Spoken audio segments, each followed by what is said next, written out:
the different people of different races, they don't mind you talking about them.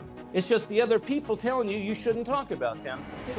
Buddy Hackett would come on and put a rubber band over his eyes and do a Chinese waiter, you know. It was funny, but, you know, but now they'd be, you know, put up against the wall and shot. This is David Hebner Live. He's written for Seinfeld, Cheers, hey, Chevy Chase. Remember Saturday Night Live? That's when comedy was kind of funny, all right? We're going to talk to him tonight about how does he feel about cancel culture? How is it affecting the world of comedy, the entertainment business? My guest tonight is Tom Leopold. Tom, you out there? I'm out here. How are you, buddy? I'm out here, David. I'm Good. way out here. You're Yeah. not canceled? They haven't canceled you, huh? Well, you know, according to my wife, but you know, apart from that, my wife picked me up for another year, so I haven't been canceled. Okay, there you go. Tom, you're a comedy writer, and you're also a person of faith. Okay, so we're going to talk on the level of both carnal and spiritual, but let's talk about the cancel culture, how it is affecting, well, the comedy world.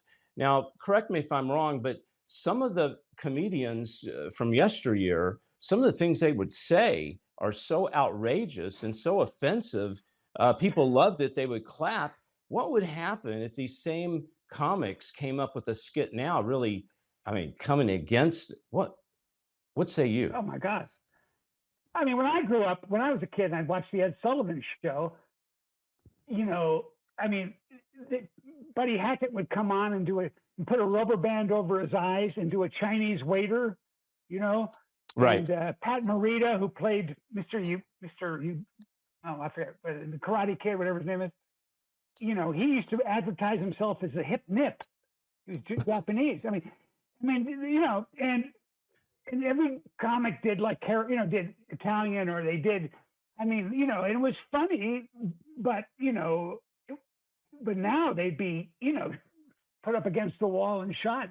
The cancel culture, for some reason, doesn't want you as a comedian talking about certain things. They don't want you talking about race. They don't want you. And you know, race, the different people of different races, they don't mind you talking about them. It's just the other people telling you shouldn't talk about them. So what's the agenda? What's the agenda here? What are they trying to do? Or are they? Well, I don't know, but I mean, it's like nobody elected these people. Yeah. You know?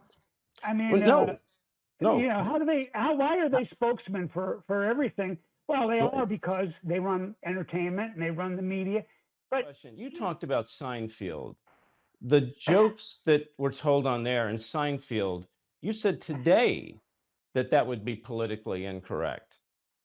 So it would not get on the air now, is what you're saying, because of because of the content. Some of the content. I can hear the network executives now saying, "Well, why can't George be black or trans?" Right. I don't know. So so Tom, that's for the reboot.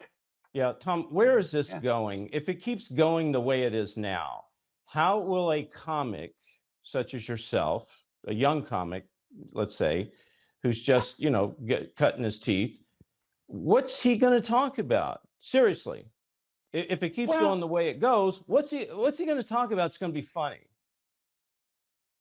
Well, it's the same old challenge with it, you know, the times kind of shift, but talented people have to talk about what they find fascinating and what torments them to be really funny. So they have to keep doing that. And there's, in other words, there's no way to try to play the game that people want you to play, because you'll never find out who you are. So, you know, I don't know what they should do, but I know they should keep keeping it personal and brave. You know? Yeah. Okay. So you're saying going to change. Yeah. So you're saying keep it personal and brave. Okay. Yeah. I mean, if it's important to you, Tom, I think I hear what you're saying. If it's important to you, keep it personal. In other words, don't try to make it about other people. It's all about you, which is as a comedy writer, you know, that's what you got to do. And number two, is brave. And what you Yeah. just said is you described the two main things that Christians, that faith-based people need to walk on. It needs to be Yeah. personal. It needs to Mhm. be personal. God's called you to do it. Number two, you got to be brave enough to get up and say something about it, right? Yeah.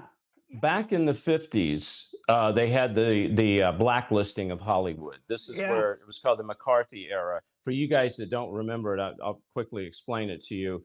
It's in Hollywood, California. McCarthy, I think was a senator somewhere in the Yeah. Midwest. Yeah. He came and he accused people in the industry, in the film industry, of being communists or having communist ties. So he Right. held all these trials with the help of a gentleman by the name of David Shine, who I knew. His daughter was my co-producer on a lot of my HBO movies, and so I understood that time period. I worked with Martin Landau, Tony Curtis, Ernest Borgnine, a lot of these Wow. guys who lost, it hurt their career because they were accused of communism. Now let's paint this out here.